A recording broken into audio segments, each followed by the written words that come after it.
Sickle Cell Disease, SCD, patients often mistreated, what nurses can do. September is National Sickle Cell Awareness Month. Sickle cell hits close to home for me. My nephew has the trait. My goddaughter has a disease and is frequently in crisis. Several other family members and friends are also fighting this illness.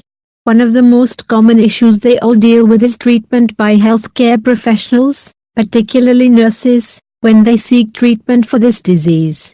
It's shameful, but often their symptoms often cause them to be mistaken for opioid seekers, drug abusers, liars, over exaggerators. These are all terms thrown at people with sickle cell disease, SCD. The treatment, or mistreatment, of sickle cell patients contradicts our title as the most trusted profession. So, nurses, what can we do? How do we advocate, treat, and care for this population of patients? What is sickle cell disease? SCD is a group of red blood cell disorders. Unlike healthy red blood cells, RBC, which are round, patients with SCD have RBC that take on a C or sickle shape. Sickle cells die early, which causes a constant shortage of red blood cells. SDC commonly affects those whose ancestors came from Sub-Saharan Africa, Spanish-speaking regions in the Western Hemisphere, Saudi Arabia, India, Mediterranean countries. The only cure for SCD is bone marrow or stem cell transplant. Stigma and treatment. When sickle cells travel through small blood vessels, they get stuck and clog the blood flow, causing excruciating pain and other serious problems including infection, acute chest syndrome, stroke, death. SCD warriors and their caregivers report being stigmatized when they seek care. With patients showing signs as early as birth, nurses' attitudes can contribute to negative stigmatization and may affect patients' response to sickle cell cues, potentially causing patients not to seek care and negatively impacting patient outcomes. Cleverly changing founder Elle Cole's daughter has SCD.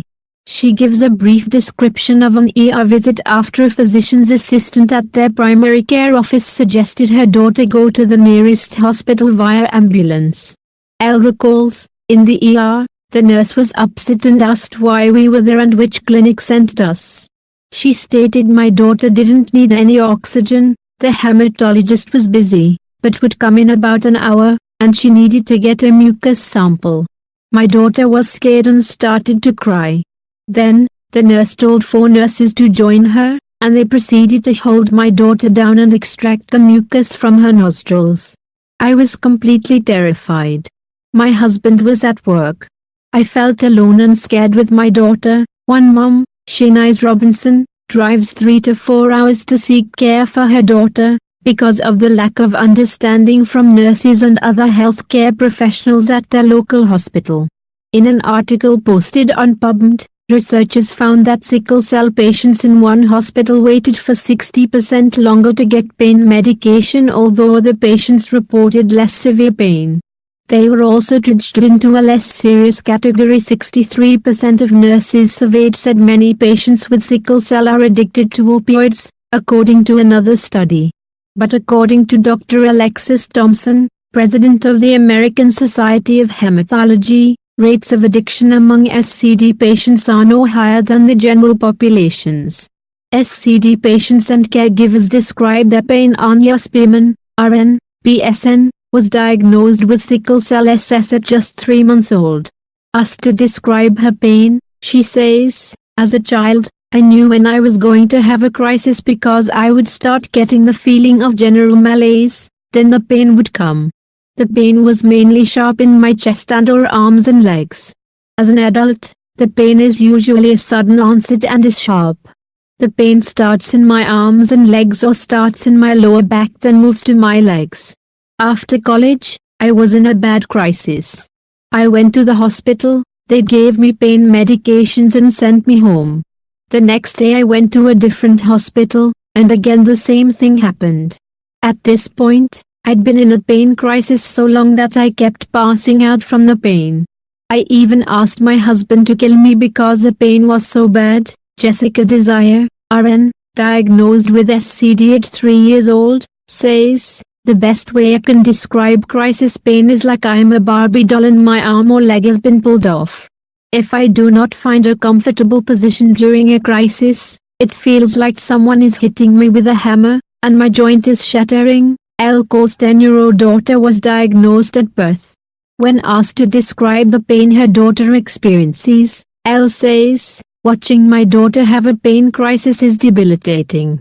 A full-blown crisis for her has lasted several days. While in crisis, she continually cries, which sounds more like screams, and has a hard time walking or moving. The pain itself sometimes starts in her back and moves towards her legs. During her first crisis, I could even see her blood vessels pulsating where the red blood cells were clumped together. It's a terrible feeling and horrible to watch because once in a full crisis it's hard to stop them." Shanice Robinson's daughter has SCD. The description she gives is haunting. "Imagine your 1-year-old screaming at the top of her lungs, and nothing you do can console them. Nothing is working, and your baby is screaming and crying the worst pain cry you've ever heard in life. Her little body shakes and quivers, riddled with so much pain. There have been times I sat in the same spot and position, overnight, because she was finally able to find a comfortable position. I was afraid if I moved 1 inch it would disturb the little peace she'd found. What can nurses do to help?" Cole, who has a blog that brings awareness to SCD, wants nurses to be patient. Asking questions that indicate that you are genuinely concerned about your patient's well-being can help open communication with your patient. Shauna Chin, RN, says, "In my experience, in addition to the pain, many patients with SCD exhibit symptoms of depression.